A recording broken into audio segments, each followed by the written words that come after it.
How's it going out there, YouTuber? Cyberneticshark here with another new 1001 Movies to See Before You Die review. So let's get right into this video and see what I saw.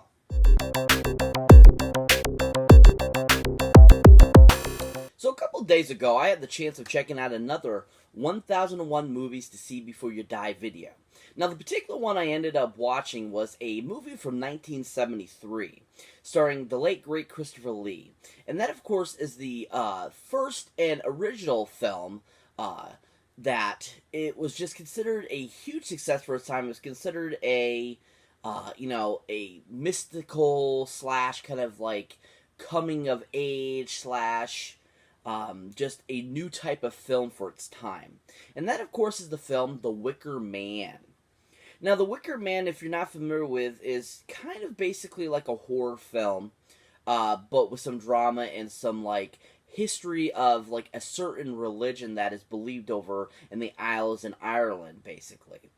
And this movie is just one of those kind of surreal type of films that they're trying to give you a whole new kind of outlook on basically this type of religion and what their beliefs are and so forth. So, now, this movie was directed none other by a gentleman named Mr. Robin Hardy. Now, Robin Hardy has directed a few other films, not too bad of films, definitely interesting and definitely, kind of surreal type of films. Now, one of them happens to be a film I haven't had the chance of seeing, but is considered another classic that he directed in the mid to late 80s, and it is a film called The Fantastist. Now, The Fantastist, like I said, I don't know much about the film, but I do know that it's a drama slash kind of thriller type of film, and has to do with some crazy family squabble, basically, and them having to deal with it and try to figure out what to do to kind of, fix the situation, basically. And Robin Hardy supposedly did a really good job of directing this film, because it's, like I said, it's considered a classic. It got him a lot of noteworthy credit. It was considered, a huge success for its time, and one of his other best great films that he directed. Now, another film he directed, and another one I haven't had the pleasure of checking out, but is sort of a sequel slash extending story to the Wicker Man movie itself, and it's called The Wicker Tree. Now, The Wicker Tree, basically, once again, it's about the same type of scenario where this guy comes looking for somebody, and basically stumbles upon, like, these people on this island doing this ritual, basically, kind of spiritualism type of thing, and, basically him learning about, or this person learning about, what these people believe in and what they do on the island and stuff like that. Basically the same premise, just totally to a different, like, deity, I've heard, basically. It's definitely a different, like, god that they're worshiping, definitely a different type of, rituals and stuff like that. But basically, it was really kind of like a sequel to The Wicker Man. And once again, that movie didn't do too well for Robin Hardy, but it was probably one of his last films he directed before he passed. And still, people think of it as an interesting kind of follow-up to The Wicker Man, and it kind of has a cult following, I should say, for it. But I thought Robin Hardy, for, directing The Wicker Man, did a pretty decent job. I mean, he got a pretty good all-star cast. He directed it beautifully, gave us an interesting and different, aspect to the film. Gave us a whole new idea behind something that's, an ancient type of history of, the islands over there, and just kind of what they believed and so forth, and tried to give us like a cinematic version of a documentary, basically, I feel, but in a movie type setting instead of just pure documentary style, I feel. And I thought he did a decent job. I mean, he did not make a, he didn't do a bad directing job, but definitely the movie itself, I felt, was just boring, and I totally didn't think it was worthy of, being on this list of 1001 movies, because I don't think it was anything groundbreaking for its time, because I've seen quite a few films around that time and era that I think are way better than this film was. Now, this movie, like I said, had a great cast. It was very well casted. Definitely a lot of British actors involved in this film. And to start off this awesome cast is none other than a great, awesome actor himself. That was amazing actor. He was just so awesome. Played so many different characters over, his 50-year career. And that, of course, is Mr. Christopher Lee. Now, Christopher Lee, you might recognize from a slew of, the Dracula films in the 70s. You might recognize him from a slew of horror films throughout the 70s and 80s. You might recognize his, metal album he did a couple years ago. You might recognize him from a slew of things. But a couple great films I enjoyed him in and thought he was fantastic in were none other than an awesome comedy film from 1996 that stars Tom Arnold and Bug Hall. And I just think this movie is absolutely hilarious. One of the best, 1990 films, and just a super funny kind of stupid, idiotic type of comedy film. And that, of course, is the film The Stupids. Now, The Stupids, it basically, like I said, it's just a zany comedy where this family that are called The Stupids, their last name is The Stupids, basically are interacting with the world and thinking that there's a conspiracy going on and they have to help each other and all kinds of good stuff. And Christopher Lee plays a character in the film that I think is just absolutely hilarious called Mr. Sender. And I thought that Christopher Lee did such an amazing job of playing this character because it was very similar to a lot of his 70s characters, but, more on a less graphic note. And he just was so hilarious at it, playing this character, and his lines were perfect, and he just was really awesome, and I absolutely loved him in it, and thought he did a great job being a part of that ensemble cast. And just, it was a great pleasure to see him in the film, and to see such a great, iconic, character in the film. Another great film that he was in that I absolutely enjoyed and thought was just a fantastic film, and just, I thought he was a great bad guy in this film. It was a great new addition to an awesome, already, well-known universe. And that, of course, is the film Star Wars Episode II, Attack of the Clones, where he plays Count Dooku. And I just thought he was really awesome as Count Dooku. I really don't see anybody else playing him. I don't really see anybody, of a higher caliber that could take over that role. Simply for the fact that just Christopher Lee was Count Dooku, and he was so awesome at the role. And I really just enjoyed his presence. I enjoyed how he presented the character and how he made him so, evil, but at the same time very respectable and honorable. And I thought he did a really good job of the film and was really, excellent and fun to watch in the film. Now, it comes to his character in The Wicker Man. It wasn't a huge part. It was very limited. For what it was a decent, acting portrayal. He definitely was, decent and good. I mean, he was probably the best part of the movie, I felt. I loved his character and how crazy he was. But definitely, I felt that, his character didn't get enough time, didn't get enough airtime. And I wish they kind of embellished more on his character. Because the movie itself is actually a really short movie. It's only an hour and a half long. So I feel they could have done a lot more, given him more screen time, to kind of flush out his character. And just, it could have made it a better performance. Even though I still feel it was a great performance by Christopher Lee, because he's just an awesome actor. And but definitely at the same time, it could have been more fleshed out, and it definitely could have had more airtime for the film. But definitely, Christopher Lee is worth watching this film just for, because he's so awesome. He was so awesome, and just a great, actor. So yeah, definitely, I would definitely, give this a whirl. Even though I don't really highly recommend it, still just to see it for Christopher Lee's performance. So, another actress that we have involved in this film that was a big, sexy symbol of the 70s. She was huge in the 70s, in the 80s. She was really known, well known for doing a lot of British films and British TV shows and stuff like that. And she was just really, an amazing, a pretty decent actress. She wasn't too bad, I felt. And I thought she had a lot to go for. And that, of course, is the actress known as Miss Britt Ekland. Now, Britt Ekland, like I said, has been in a slew of things over the years. She really hasn't done anything recently, but did a lot of stuff in the 70s and the 80s and so forth, maybe the early 90s as well. But a couple films that I knew she was in, and that I've had the pleasure of seeing at least one of them. One of them happens to be actually a James Bond film called The Man with the Golden Arm. Now, I'm not too familiar with that film. I haven't actually seen it, but I heard that her character was really awesome. She was a big sex symbol in the film. She was kind of like the Bond girl in the film. And she was very, considered, sexy, sultry, and all that kind of good stuff, just like any of the other Bond girls. But she also, I heard that she did a decent job of being, like acting in the film too, and that she was like a pretty, one of the better acting Bond girls that have been in the film series. And she just was really interesting, and it was nice to look at, and she did a decent job in the film, I've heard. Another film that Britt Ekland was in was a 1971 film starring the great and awesome Mr. Michael Caine. Now, I've seen the remake, but I haven't had the chance of seeing this original one, which is also another one that's on the 1001 Movies to See Before You Die.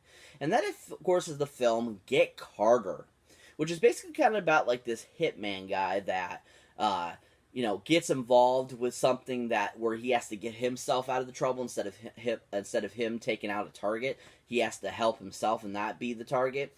Basically, is what the premise of the film is. And I guess Britt Ekland was in this film, plays kind of the main love interest in the film.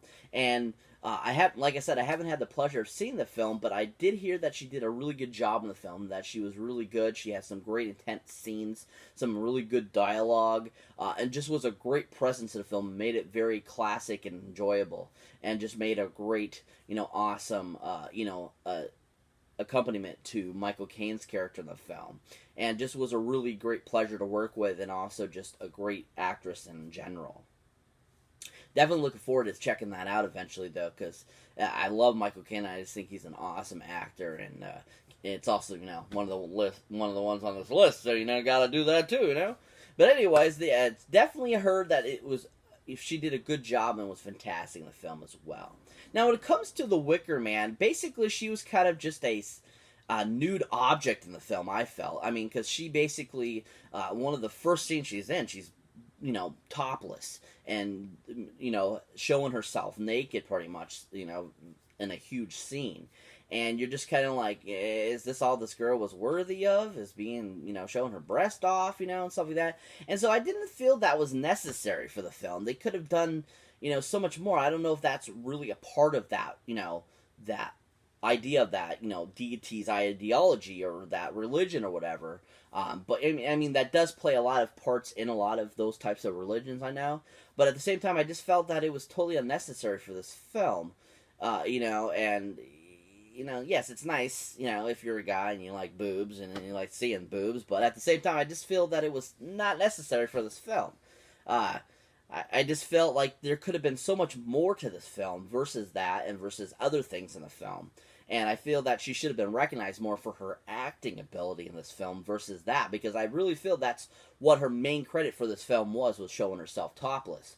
And I just feel like that she should have gotten more credit for her acting in it, because I thought her acting in the film was definitely, decent. It wasn't that bad. It wasn't like super great, but at the same time, she still did a good job of portraying that character and giving us kind of a creepy vibe type of character. And I thought she did a decent job and definitely made the film, interesting enough to keep watching and not be bored to death. Versus, being completely entertained, So, I mean, that definitely was a highlight, definitely for the film, that she did a pretty decent acting job.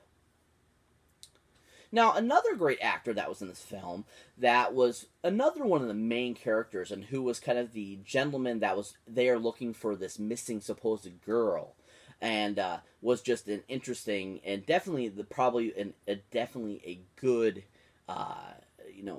character in the film series that just made it interesting and kind of entertaining a little bit, enough to keep you watching as well. And that, of course, is Edward Woodward.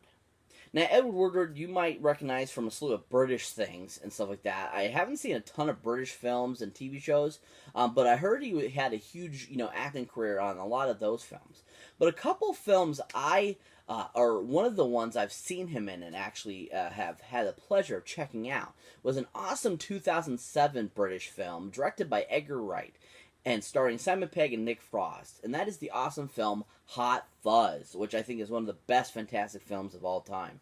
And he actually plays the gentleman that's in the film that's watching the monitors of the city, and keeping an eye out for anything that's bad going on, suspicious, part of the community watch people.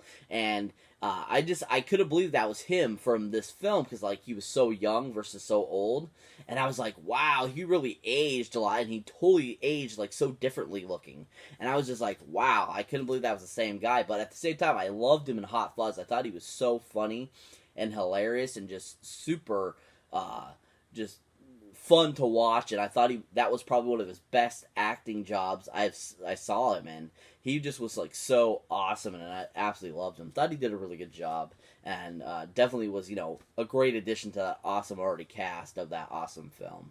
Another film that he was in that I haven't had the pleasure of seeing, but is based on a biblical character, and that was considered, I believe from what I read, it was actually considered a big epic type of film, kind of like Ben-Hur and so forth. And that was the film called King David. Now, King David, if you're not familiar with from the Bible, basically, was this king that was considered good and, was following God's orders and stuff like that, and, trying to do good in the cities and stuff like that. It was a, heroic hero, etc., etc. And in this film, Edward Woodward plays one of the main characters in the film, I believe. I believe he plays a bad guy character. But I heard that his performance was really decent in it. It was really good. And probably one of his best performances, they say. They said they felt that this role was even better than his Wicker Man character. And that it was a very dramatic and very charismatic character portrayal in the film, and that he really brought a lot of great acting talent and flavor to the character, and that he just went all out for this film and made it very entertaining and enjoyable, and made it seem like worthy of being watched and wanting to be watched. When it comes to The Wicker Man, I thought Edward did a decent job. I thought his character was really good. I thought that, he brought a lot of great, realness and presence to the character, having to deal with this type of situation that he's in. Simply for the fact because, he's, dealing with such a kind of a crazy town, basically. And all these people are in on it, and they're, very devious and deceptive. And he has to try to, wiggle himself out of the situation and try to keep himself safe and so forth. And so his reactions in the film were very on point and very realistic, and I thought he did a good job. I thought he definitely was really decent, and I thought that he definitely parred with Christopher Lee's acting in the film. He definitely was the second best, actor in the film, and, made the movie, enjoyable enough to keep watching as well, like I said, before, and just made it very cool, and made it, interesting enough to want to follow and not be bored to death by. So if you're not familiar with what The Wicker Man is about, basically, like I said before, it's basically about this gentleman that has this missing person case that he goes to the island to try to find this missing girl. And while he's there, he comes upon basically the people that live there are a part of this kind of religious cult. And basically he's trying to figure out what's going on with the missing girl and why these people are doing what they're doing, and try to save this girl and get out alive, basically. And so, that's pretty much what the basis of the film is. And like I was saying before, this movie, unfortunately, I just thought it was so boring. I was really kind of struggling to want to pay attention to this film, because I just felt it was so unentertaining and just so really unwell written. You know what I mean? It didn't have good writing, I felt. I didn't think that the direction of the film was good. Like I said, I didn't think it was long enough to really flush out certain things and certain characters and stuff like that. And I just don't get why this is considered such a great all-time film. I know that, a lot of people, I've noticed critics and so forth, have said that it has to do with that whole religion and learning about it and giving us a whole new aspect on what other religions believe and so forth. And so that, and I'm thinking to myself, well, make that into a documentary. That would be more interesting to me about that. You're trying to make an entertaining film about this, but yet I didn't see it as anything but annoying, not entertaining. And so I really feel that this movie is not worthy of being on the 1001 Movies to See Before You Die. I really don't. I don't think this is anything of a great horror classic. I think that the original Fly, or the 1987 remake of The Fly, or Halloween 2, or Scream, or any of the Vincent Price films from the 50s and 60s, House on Haunted Hill. Those are horror classics. Those are worthy of being on the 1001 Movies to Die. But this movie, I just thought it was a joke. I really was surprised at how bad this movie was. I did not care for it at all. I give this one Golden Movie Box up, simply for the fact that they got Christopher Lee in it.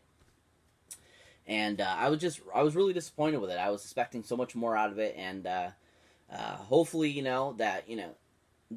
maybe they'll make another remake besides the Nicolas Cage one.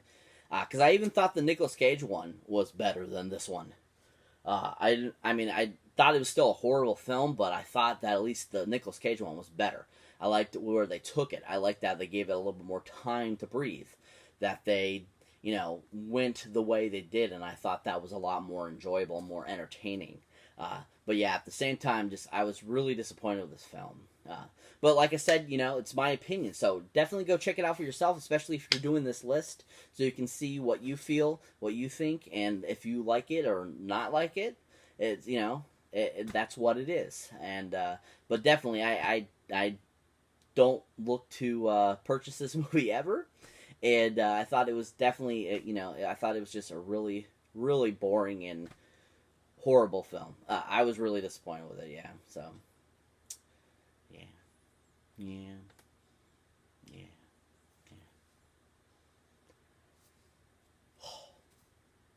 Oh, yeah. So that's it for this movie review, guys. As always, thank you for watching. Thank you for liking. And also, thank you for subscribing. If this is your first time here, or if you've been here before and you haven't hit that subscribe button yet, what are you waiting for? A grand invitation? Hit that subscribe button so you don't miss one of these awesome videos or any of the videos I put up. And as always, keep your eyes out for any old or newer videos you might not have seen yet. And as always, people, check out the awesome link down below with the awesome horror pack.